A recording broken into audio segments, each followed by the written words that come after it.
What's your job? I'm a machinist, so I operate computer-controlled cutting machines. So at some point in your life, you've probably heard someone say, "I work in CNC machining," and you nodded, very confidently, like you understood. You didn't. That's okay. Most people don't, because CNC machining is one of those jobs that sounds either incredibly boring or suspiciously complicated, depending on how much sleep you've had. It's not welding, it's not carpentry, it's not 3D printing, it's not just pressing buttons. It's the strange middle ground between engineering, metal therapy, and controlled chaos.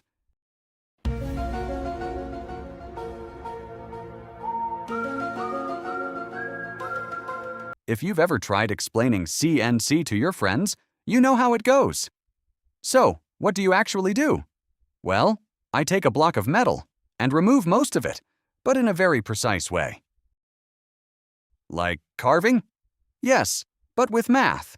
And that's usually where the conversation ends. So, in this video, we're going to fix that. We're going to break down what CNC machining actually is, how the machines work, why machinists stare at spinning metal like it's a life or death situation, and why one wrong number can turn a normal workday into an expensive memory. By the end of this, you'll understand what CNC really means, the difference between a lathe and a mill, why pressing cycle start feels like launching a rocket, and why machinists have a slightly intense personality. Let's begin.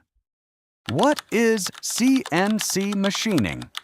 At its core, CNC machining is the process of using computer-controlled machines to remove material from a solid block until what remains is the part you actually wanted. That's it. You start with something expensive and large.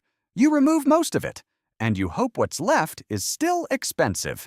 CNC stands for Computer Numerical Control, which basically means instead of turning handles manually like it's 1943, you type numbers into a computer and let a 2-ton steel robot do the handle turning for you.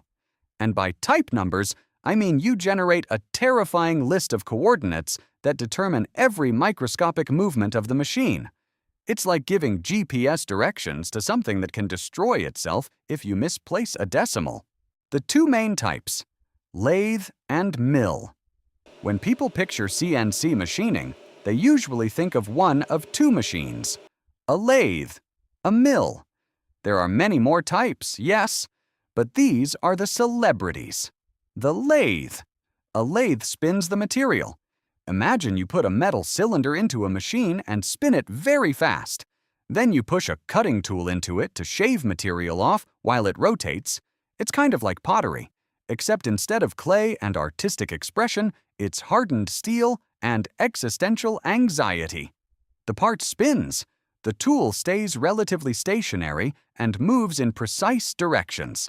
The result is cylindrical shapes, shafts, bushings, threaded parts, anything round and symmetrical. If it's round and important, a lathe probably made it. And if it's round and failed catastrophically, a lathe might have made that too. The mill. A mill does the opposite. The material stays mostly still. The cutting tool spins.